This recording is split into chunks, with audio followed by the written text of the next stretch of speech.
Om Namo Bhagavate Vasudevaya. Om Namo Bhagavate Vasudevaya. Om Namo Bhagavate Vasudevaya.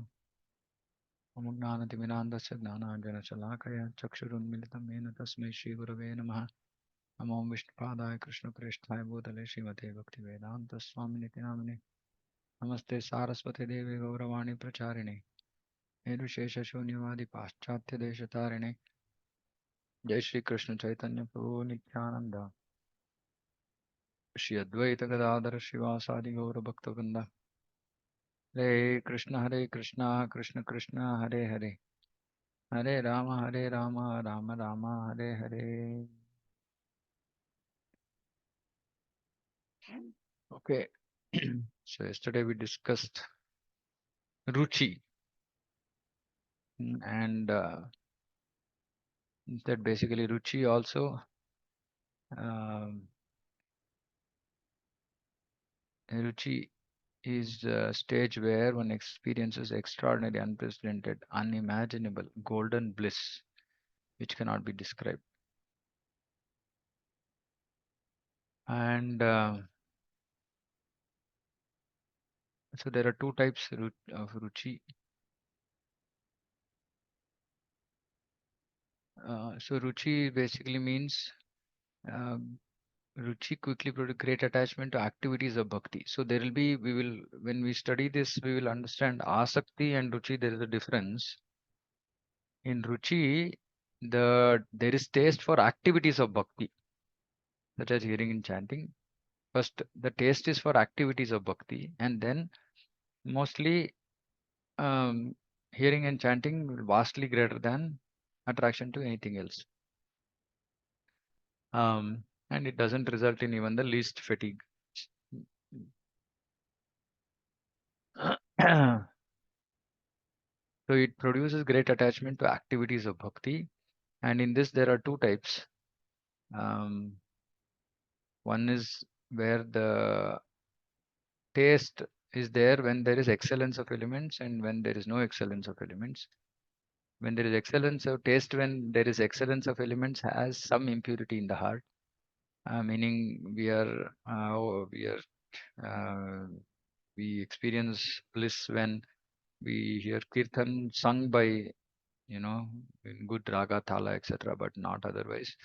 So that is a result of some impurity, because the um, bliss is also the musical aspect of the kirtan is also affecting us.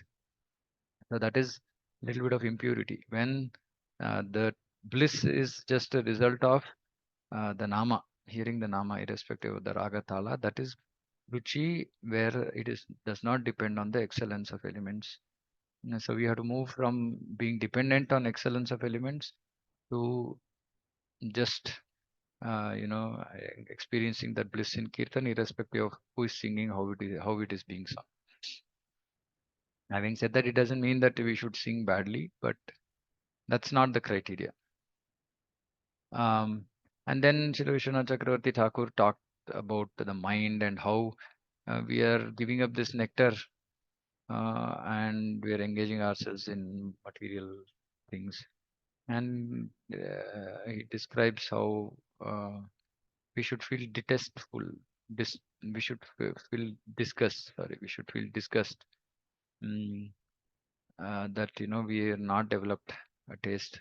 And in that remote and in that disgust, we should begin reverently tasting and speaking the sweet topics of the Lord, which is Srimad Bhagavatam. So again, for overcoming Anartha Nivritti, also it is Srimad Bhagavatam. Coming to Nishta is also Srimad Bhagavatam. Developing Ruchi is also Bhagavatam. And such devotees will converse constantly with other devotees, just about topics about Krishna. Mm. And that is the extraordinary, unprecedented, unimaginable golden bliss. So which we would have experienced in drops here and there, but that has to become very intense. So that is now we will talk about the next stage. Okay. So the sixth shower is called Asakti. Like I said, ruchi is taste for the activities of bhakti, like hearing and chanting. So here Vishwanath Chakravarti Thakur says, after this, when ruchi, which has bhajana, meaning hearing and chanting and other devotional activities, as its object of relish. So in ruchi, the taste, the bliss is coming because of the bhajana, because of chanting, because of hearing. Um, that just the process, the activity of devotion itself is giving happiness, is giving bliss. Okay. But what happens is when it reaches extreme depth, when this ruchi to do Shavanam Kirtanam and other angas of bhakti reaches extreme depth, then what happens is instead of making bhajana the object of relish, in ruchi bhajana, which means that the activities of bhakti is the object of relish, is the object of bliss. When Krishna becomes the object of bliss, object of relish, it is called asakti or attachment.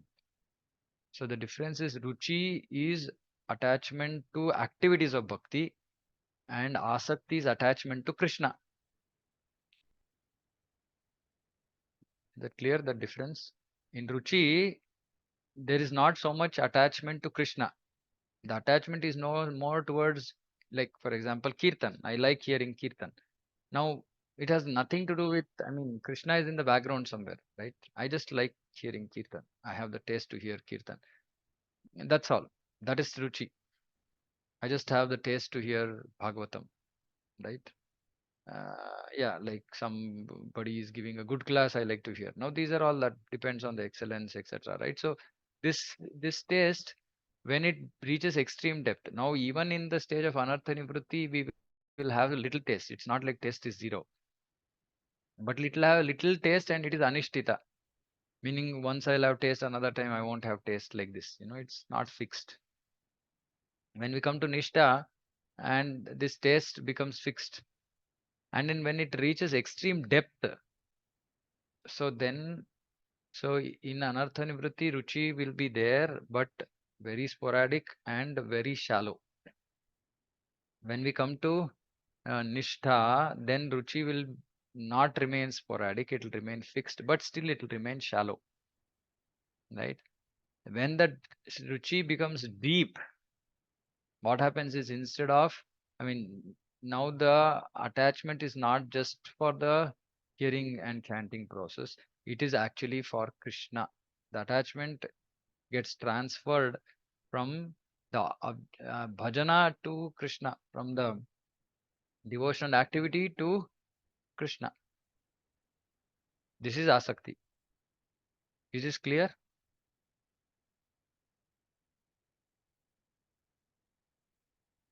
Yes, Prabhu. Yeah. Okay. Okay. At the stage of asakti, the creeper of bhakti bears clusters of buds. His buds will in no time become flowers at the stage of bhava and then fruits at the stage of prema. So this asakti is now, we are now getting on to, real, transcendental stuff. Meaning here, there will be buds. There'll be buds. Right now, these buds will become flowers at the stage of bhava and fruits at the stage of prema. So which means we have to get here, right? We have to develop that attachment to Krishna. The statement that Ruchi has bhajana as the object and Asakti has Lord as the object is a designation signifying proportionate quantity. Actually, both Ruchi and Asakti have both components as objects, but by less intensity in taking bhajana as object and greater intensity in taking the Lord as object, Asakti becomes distinguishable from Ruchi. So, just to clarify, it's not that we won't have any asakti towards Lord at all. It's not that we don't have any attachment to the Lord. We have attachment to the Lord as well, but the proportionate quantity, meaning in Ruchi stage, the attachment to devotional activity is more than the attachment to Krishna. And in Asakti stage, the devotion, the attachment to Krishna increases way beyond our attachment to the process of bhajana. So just to be clear, none of these stages are like very strictly, and there's line drawn saying that, okay, only now. Ruchi is starting. Like I said, even in Anartha Nivrati, there is Ruchi. There'll be some Ruchi for hearing chanting, there'll be some Ruchi for Krishna, but it's all very sporadic. And suddenly we will get carried away by some material stuff, and oh yeah, attraction to Kirtana, attraction to Krishna, all gone. That is Anartha, Anishtita Bhakti, right? Then when we come to Nishta, the taste is there, very shallow. Ruchi is there for Krishna and for devotional activity, but it will be very shallow, but it will be reasonably fixed, right? But when one comes to the stage of Ruchi, that starts to deepen. That Ruchi, which is shallow, starts to deepen, right? And it becomes more consistent, more wide. And then when it becomes extremely deep, even in the taste of Ruchi, the taste for the attraction to Krishna is there, but it is less proportion. When the attachment to hearing and chanting becomes so deep that suddenly that attachment which was there towards bhajana now gets that intensity gets transferred to Krishna as the object of asakti. Yes, yes.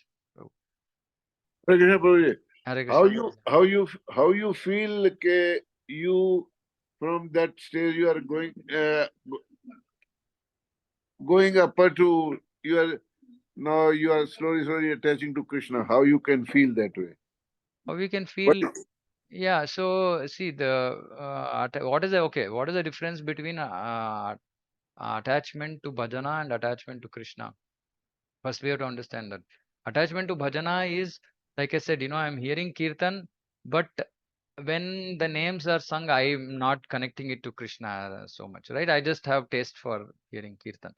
Now, attachment to Krishna means that um, slowly and steadily, when we hear, for example, right, when we're reading Bhagavatam. Now, see, when we're hearing Bhagavatam for 9 cantos, we'll be hearing mostly, except for here and there, we'll be hearing Krishna's name. Of course, Prabhupada, Prabhupada writes Krishna everywhere. But if you see the verses, it's mostly Vishnu. Mm.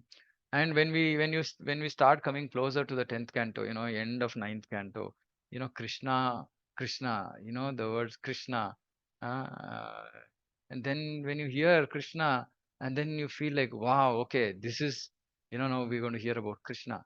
Now this is attachment to Krishna. Now it's not attachment to just the hearing process. Of course, now for 9 canto we had attachment to hearing process, right? But when we come to 10th canto, the hearing is anyway we're excited about hearing, but now we are more excited about Krishna, right? Attachment to hearing about Krishna. Now when we're chanting Hare Krishna Mahamantra, we're attached not to the raga but to name of Krishna. This means that we are transitioning from Ruchi to Asakti, right? And of course, see, the result of any attachment is that it supersedes attachment to material things. Uh, so it's like this. Okay, let me explain this way. So in lower stages, in Anishtita Bhakti, Anartha Nivritti stage, attachment is to material things. Okay, now when Anartha goes, attachment is for bhajana, for hearing chanting. That is Ruchi. Then comes to Krishna. So when there is attachment to material objects, what happens? Anything material will just pull us away from. That is the most important thing for us, right? We get easily attracted by whatever it is, right? Our material attachments. In the stage of bhajana, in the stage of ruchi, when there is taste for bhajana, or if somebody says there's kirtan happening, suppose say somebody likes kirtan and they say, okay, there's some kirtan happening in somebody's house, we will want to go. uh, so that is the test in hearing chanting. Then next is when, but at that in that stage, really it's not so much attachment to Krishna. It's there, it's in the background. But when there is attachment to Krishna, when somebody just takes the name Krishna, right, or somebody is anything remotely connected to Krishna, Krishna's pastimes, Braja Bhumi, Vrindavan, Gopi, anything connected to that. Suddenly we are ready to give up anything and just yes, this is attachment, meaning it becomes the most important thing for us. Nothing else is important for us. And then we know that we are developing that attachment to Krishna is becoming more. Of course, in this stage, they will Vishwanath Chakravarti Thakur will also describe this, but that is the understanding that Just Krishna, Krishna's form. Like, for example, how many times in Bhagavatam there's description about Vishnu, about form of Vishnu. Right now, when we come to the 10th canto, there is very little description about the form of Krishna. Okay. Now, if we have developed attachment to Krishna, then we should be hankering, saying that where is this description of Krishna? I want to see the description of Krishna's form, right? So now we will become like we will start running behind. It's all now Krishna. Okay, what we want to know more, we want to hear more, and it's all about like it's like a person, right? If you like a person, you want to know more about that person, right? That is attachment to Krishna. Right now we will start hunting for Krishna everywhere. Everywhere we are searching. Okay, what about this, what about that, about Krishna? uh, so like that, so that hankering for Krishna, knowing about Krishna, then once we know, start first indication is that we want to know about Krishna. There's so much of attachment that now I'm attached to Krishna, but I'm not satisfied. I want to know more about Krishna. I want to know more about various aspects which are not very directly dealt with in Bhagavatam or in one place in Bhagavatam. We want to hear, we want to know. And of course, then doing things for him, right? Attachment to a person means we are ready to do anything, right?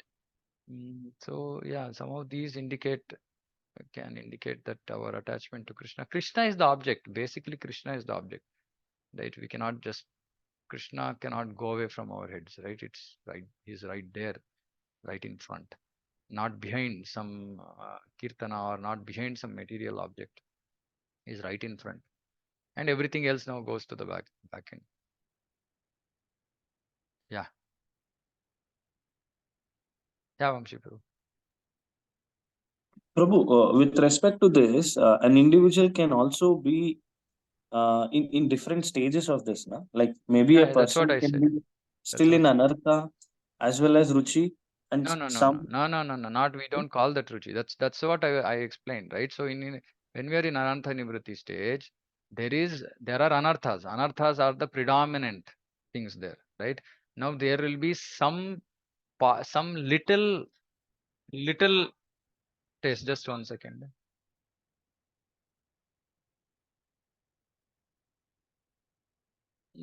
Just 1 second. Recording. Yeah, sorry. So yeah, so the anarthas are prevalent, anarthas are predominant. Then there will be little taste for hearing chanting. There will be little taste for Krishna, right? But these are very, very less and sporadic. Sporadic meaning like simple, right? Like we go to work, we forget Krishna, we forget Krishna, we forget attachment, we forget everything, right? So it's there, but it's very less. We can't call that stage as ruchi. We can just call that stage as anishtita bhakti, anartha nimritti. But there is little taste. Might be little taste for hearing chanting. There might be little taste for our attachment to Krishna. When we come to nishtha, this same taste will very low quantity will, but which will be slightly more fixed. When we come to ruchi, the taste for material things would have gone. Taste for devotional activities will start taking more center stage. Taste for Krishna is there, but it is still less. When we come to Asakti, taste for material enjoyment is gone. Taste for devotional activity is there, but lesser. Taste for Krishna is, or attachment to Krishna is predominant. Is it okay? Understood, Prabhu. Yeah. Okay. Well, shall I move ahead? Yes, Prabhu. Understood. Yes, Prabhuji, you Yeah. can move. Okay. Thank you. Asakti polishes the mirror of the antakarana. Okay, so this is all very beautiful stuff. Asakti polishes the mirror of the antakarana, mental faculties, to such a condition that reflection of the Lord may suddenly be visible there. Before the stage of Asakti, the devotee, realizing that his mind has been overpowered by material objects and desires, after putting forth the deliberate effort, withdraws his mind and fixes it on the Lord's form, qualities, and activities. See, look at this. I'll explain the first statement after explaining this.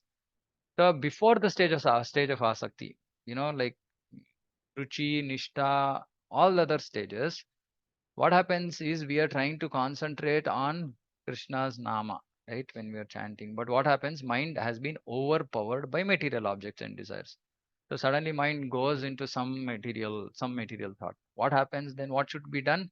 After putting forth the deliberate effort. So we should put deliberate effort to pull the mind back. So what does the devotee do? Devotee withdraws his mind and fixes it again on the Lord's form, qualities, activities, right? Whatever it is, chanting, hearing, etc. Right? So the mind is overpowered by material objects, then it is pulled, withdrawn by the devotee, and again with an attempt to fix it again on the Lord's form, qualities, activities. Now, what happens in Asakti? In Asakti, absorption of the mind. See, look at this word absorption. Absorption. So we should understand at what stage this is, right? Like, how much is the attachment to Krishna? Is that the absorption of the mind in the Lord is automatic, without effort, without effort, right? So that means that it's just natural. It just nothing else is there in the mind. It's just Krishna, Krishna, Krishna.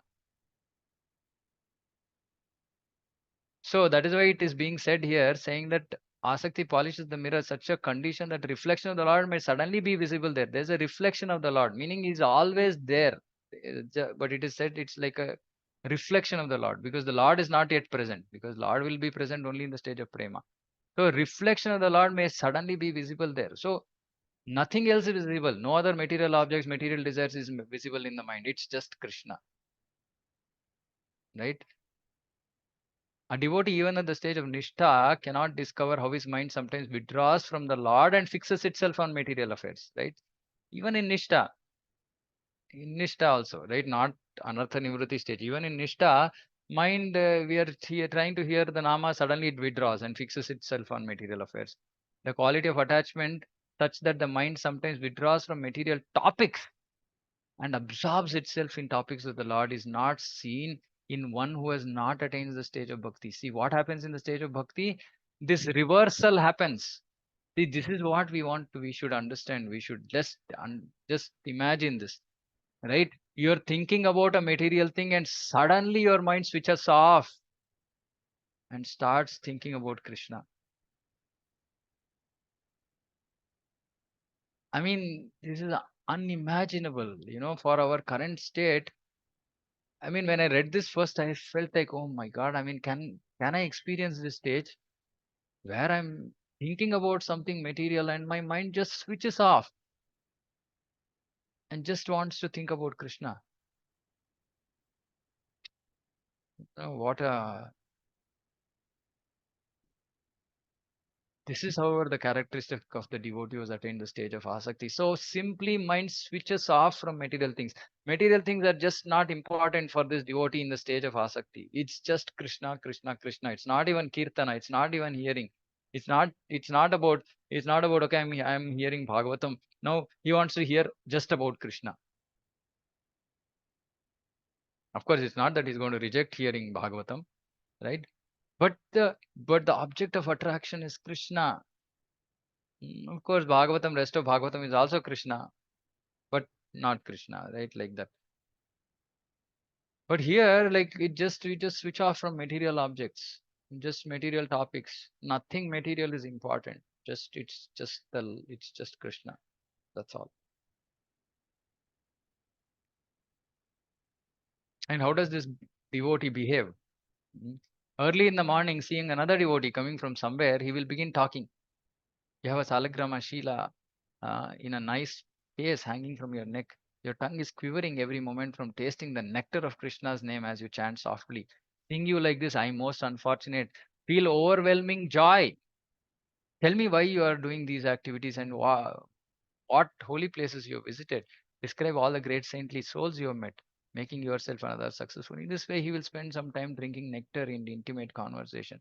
So this is, see, if you look at the mood here, he's feeling himself very, incapable or unaccomplished, and he's seeing another devotee and he's praising the devotee, and he's feeling overwhelming joy by seeing you. Bhagavatam says that when we see somebody who is doing bhakti nicely, we should feel experience joy, not envy.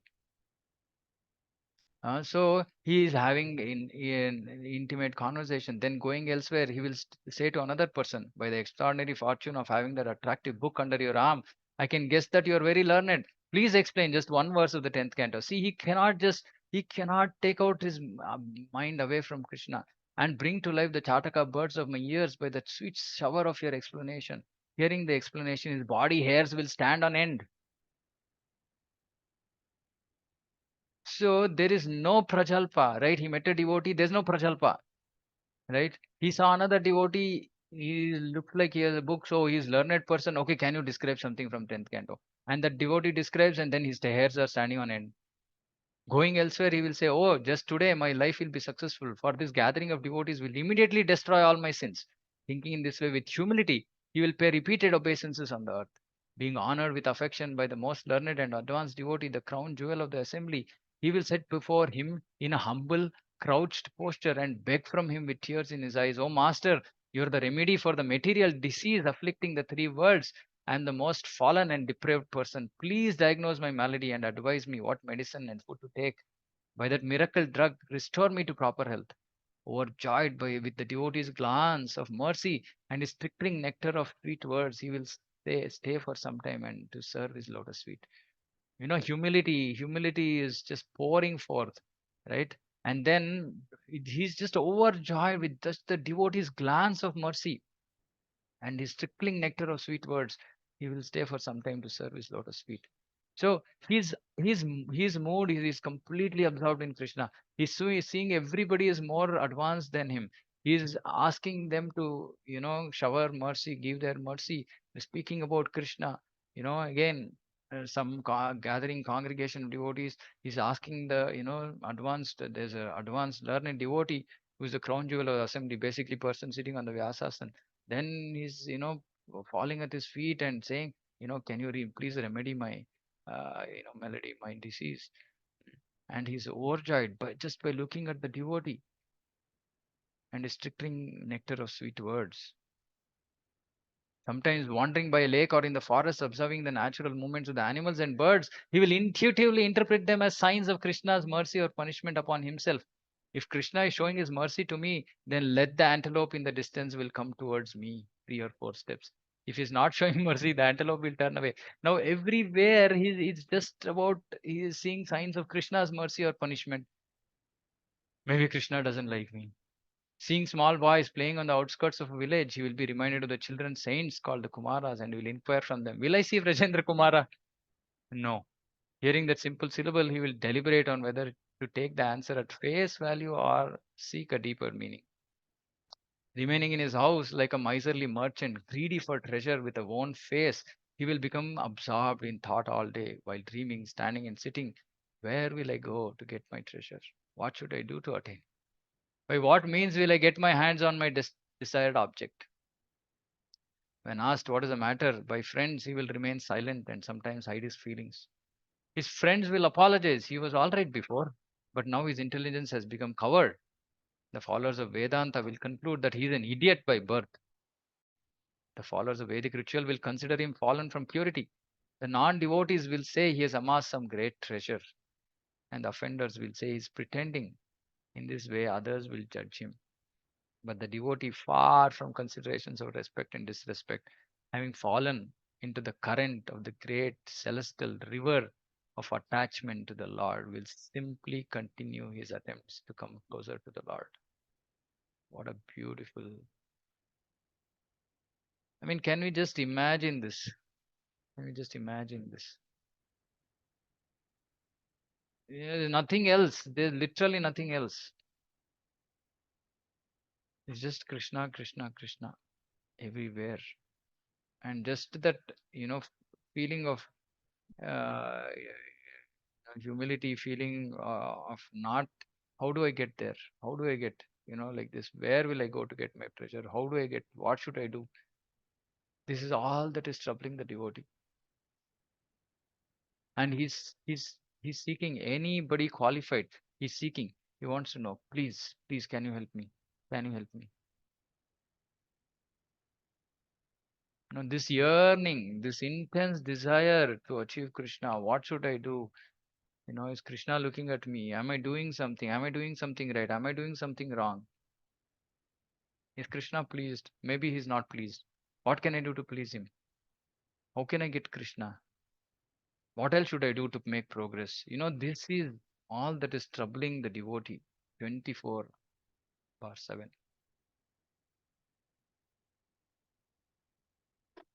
So this is Asakti. What do we think?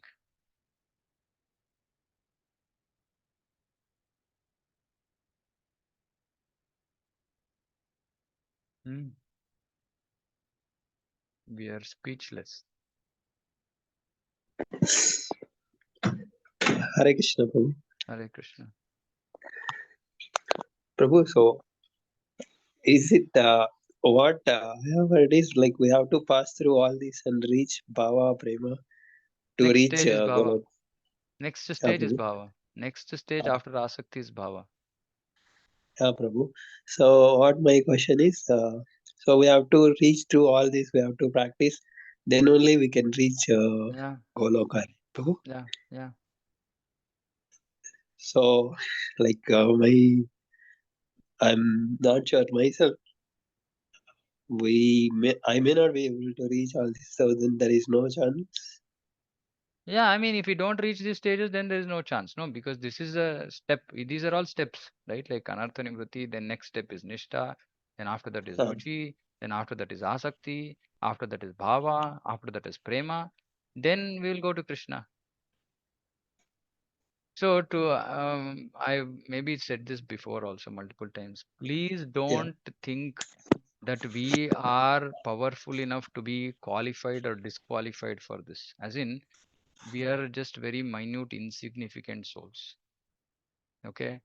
If we are disqualifying ourselves, then in other words, what we are telling is, I am more powerful than the process given by acharyas, than the mercy that possibly Guru and Krishna can bestow on me.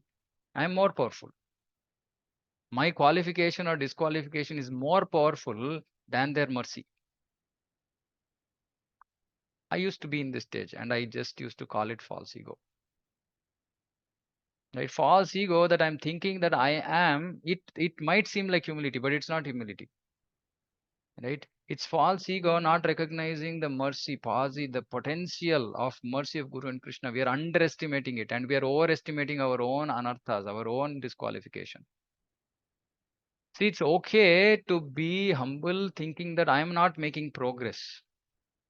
But to say that I will not be able to reach is as in it's too much.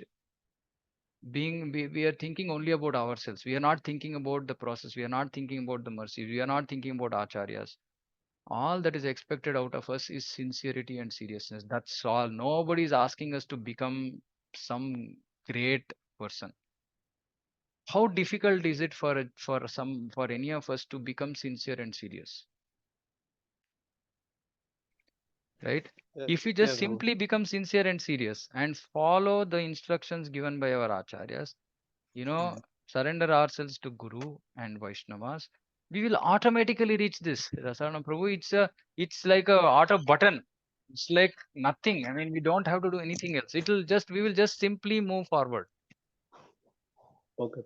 Right? I mean, I gave a very strong answer to this because I want all of us to not feel disqualified. We are not disqualified. We are not putting sufficient effort. In the sense, we shouldn't think that I'm so disqualified that I will never reach there. Right? The Prabhupada said that we can reach in one lifetime. We can reach Krishna in one lifetime, he said. Prabhu, yeah. Right? So we should not feel not give too much importance to our disqualification. Of course, we are disqualified, right? And the acharyas are there to give mercy to disqualified people only, right? Jagai and Madhai. Right? So we should not feel ourselves so disqualified that we cannot reach this. Otherwise, the whole intent why Srila Vishwanath Chakravarti Thakur has written this book will be lost. He has written this book to show that we are disqualified, but we can get to that stage of mercy. Right? Again and again, I'll keep repeating this: sincerity, seriousness, sincerity, seriousness. That's all.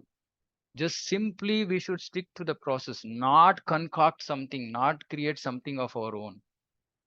Right? And more importantly than anything else, than focusing so much on our disqualification, is simply for a moment, picture yourself, put yourself thinking in that stage. Like just imagine, whatever, whenever, maybe 100 life, maybe 1,000 lifetimes, when I go to that stage of asakti, how will it be?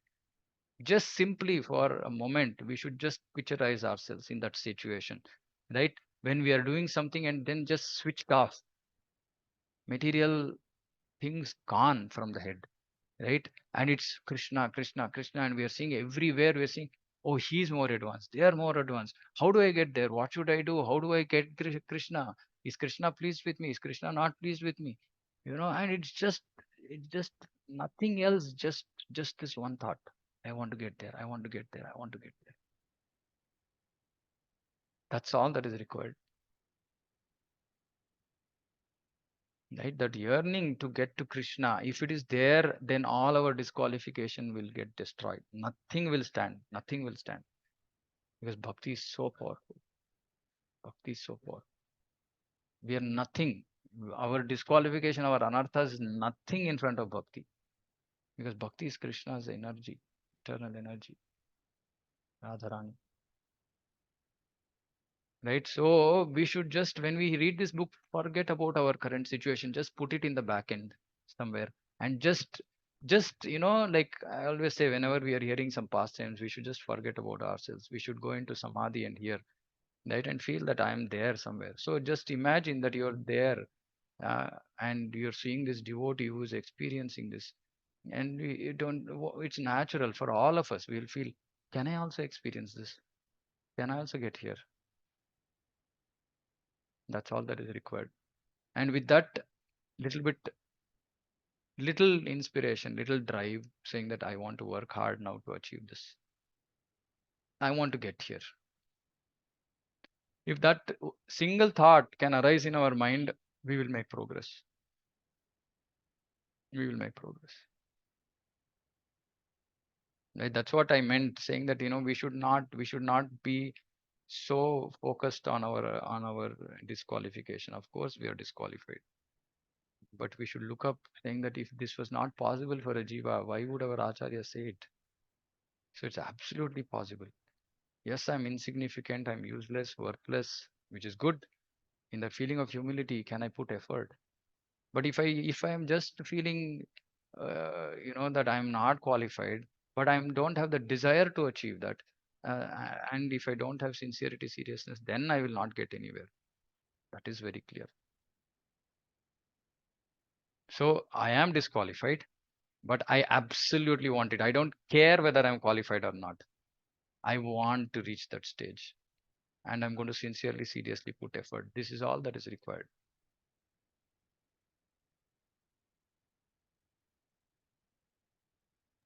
Okay, correct. Yeah. Okay. Okay. Anything else?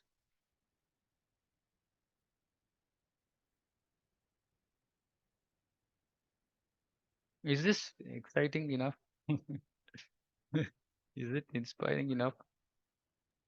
Yes, Prabhu, it is. Like what you're speaking, I could just relate. Like in childhood, we've never thought the mercy would flow and we could come till here. And I feel I'm just like the child. And when you're telling me, I can exactly understand where it is. Like the child गिरता है, वो तो उठ के फिर भी, he's again trying to get up and do it. I'm falling. I don't even make that effort to get up and do something. And the rope is there, the mercy is there. What is lacking is my endeavor. You cannot blame anybody. You can't blame the process. You can't blame guru and devotees. You don't have to blame It is. ourselves also. No, and I'm not, but I'm not blaming. It's the endeavor, it's the effort. Even in Yes, material that's life, all. Prabhu, you want to come first, you need to put your endeavor, isn't Yeah, it? You yeah. want to eat, you have to put your endeavor. Yes, The endeavor is lacking because there's so that's many all. things else in the mind which goes on. Yeah. Can I share an experience? I don't know if Yeah, it is please. right. No, I was please. on a holiday for 3 days, and I Mhm. absolutely went black. I was just chanting because I had to chant. Yeah.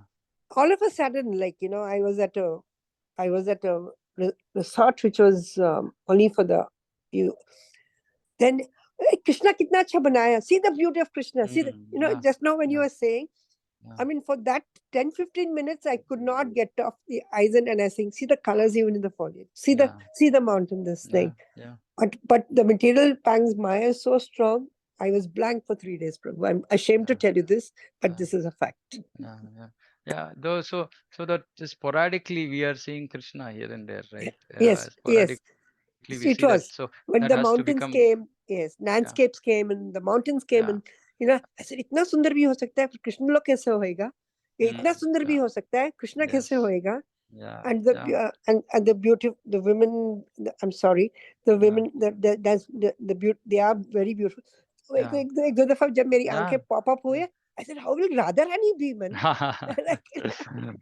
I'm sorry. We can't even I'm sharing imagine. something. No, I'm no, sharing it's okay. something It's very okay. intimate.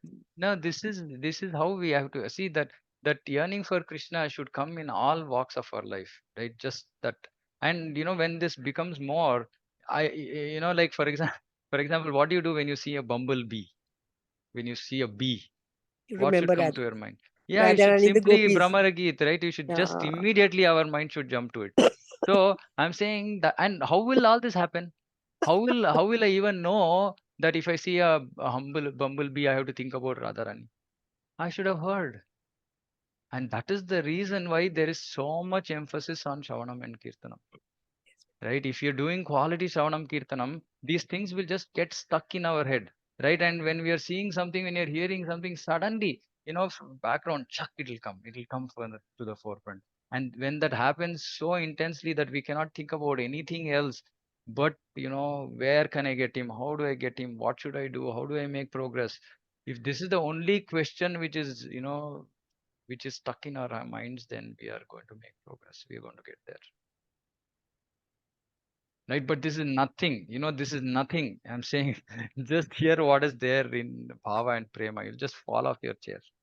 And this is the reason why I picked this book. I mean, it's just showing us, right? Saying that picture yourself few years, few months, you know, when can I be like this? Can I envision myself to be in this stage?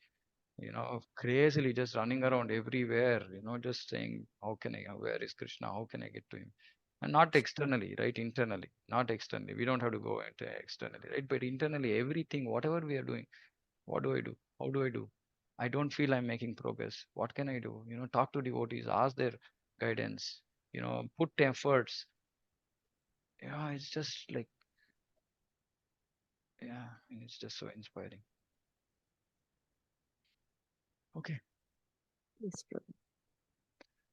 Thank you, Prabhu. Okay. Hare Krishna. Anything Hare else, Krishna. anybody? Thank you.